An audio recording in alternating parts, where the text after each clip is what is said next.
Jason Nuckols, Nature Conservancy. Thank you for the opportunity here to share this tide gate and tidal wetland monitoring protocols handbook with everyone. Although we set out to develop monitoring standards specific to tide gates, along the way we realized that we had created a resource that estuary practitioners and estuary projects all up and down the West Coast could use, not just specific to tide gates, and you'll see why in a moment. Oh, I'm not getting it in advance. There, it advanced, right? The core team working on this project included staff from the Nature Conservancy, the Coquille Watershed Association, and the Tillamook Estuaries Partnership.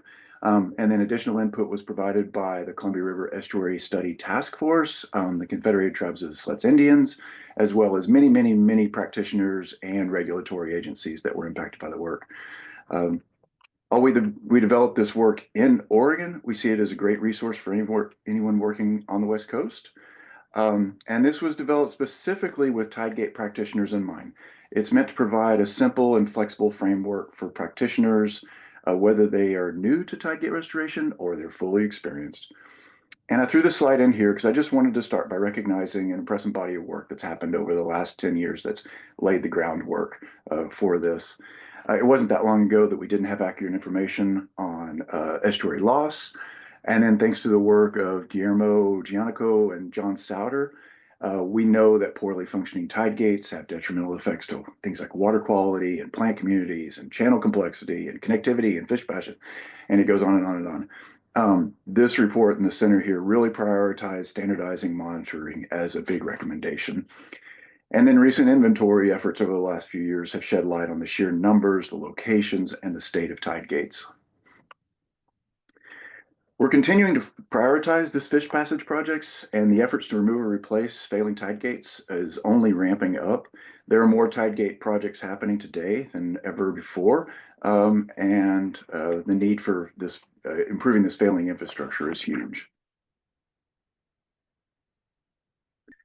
And while we can all agree that tide gate removal is ideal for fish passage and estuary function, the replacement of these derelict tide gates with updated fish-friendlier designs is more frequently utilized as a balanced solution between ecosystem improvements and the working landscapes of our coasts. New tide gates are super expensive. These large investments deserve to be monitored. Here's a picture.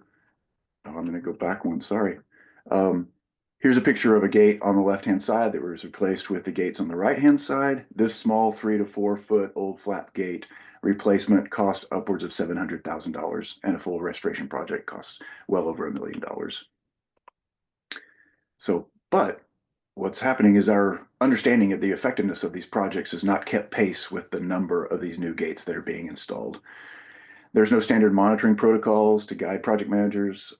It limits our abilities to compare results within projects and between projects. It inhibits the transfer of any institutional knowledge or lessons learned, and it limits the capacity of monitoring to inform adaptive management going forward, of course. So the goals of this project were to establish those consistent and comparable monitoring methods, enable practitioners to share information and experiences, create monitoring methods appropriate for any tide gate project, regardless of its scale, its location, or its funding level. And then just ensure that these monitoring results inform these future project designs and, of course, ongoing adaptive management. So we used a pretty standard approach based on project scale and complexity. Scale 1 here are the simplest of projects. These are small gates with no identified habitat behind them, no formal monitoring plan, no water management plan. And these smaller gates, scale 1, only get implementation monitoring as a recommendation. Scale 2, the next one up, is where most projects fall. These get implementation monitoring and compliance monitoring. I'll tell you what that's about in a second. And then scale 3 is these more complex projects. These are projects that receive all 3 scales of monitoring: implementation, compliance, and effectiveness. Implementation monitoring records similar information for every project, things like project details, site characteristics, as-built measurements. A project manager or a contractor could easily be able to fill out this in less than half an hour. We recommend it's written into deliverables of maybe a contract design so that you know that it's going to happen every time you do one of these projects. These data sheets are recorded and housed in a clearinghouse on ODFW's Natural Resource Information Management Program so that all practitioners can access these when they're starting a project, and they'll have information they can reach out and just start their monitoring ideas and their monitoring plans. Compliance monitoring ensures the project's functioning as designed, and you do what your permits are saying you should be doing. When done correctly, compliance monitoring ensures that early detection and rapid response can happen should something go sideways.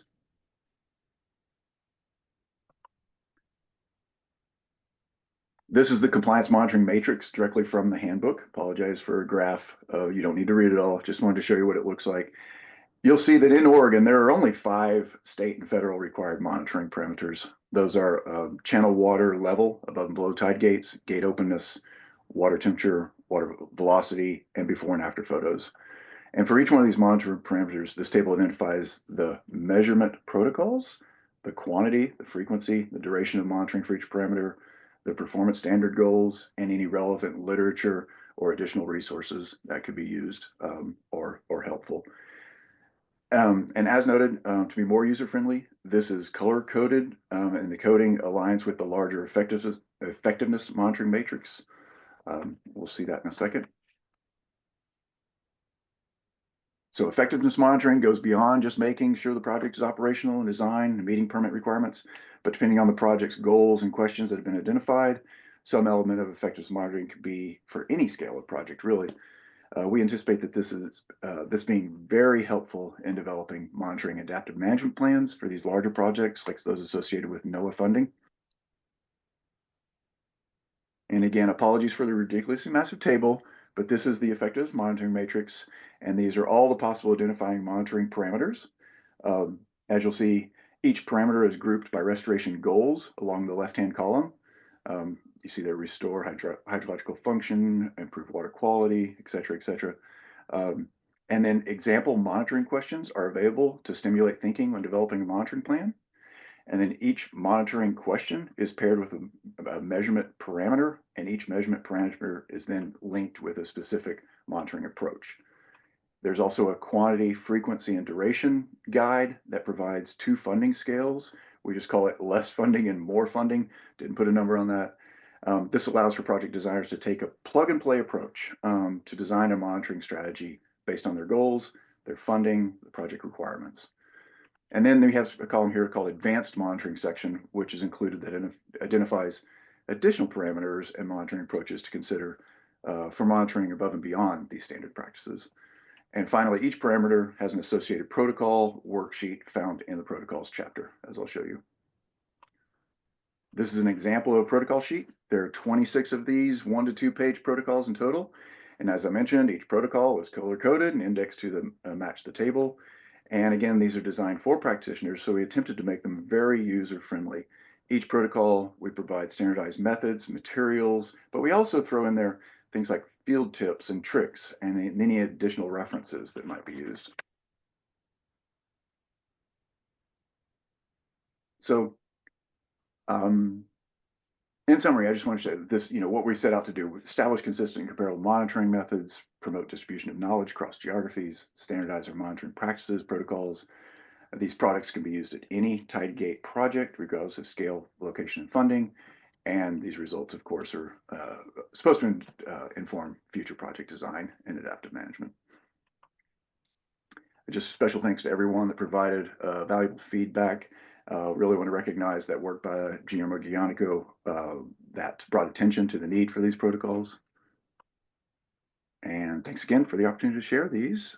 Please don't hesitate to reach out to myself with any questions or interest in learning more about this work.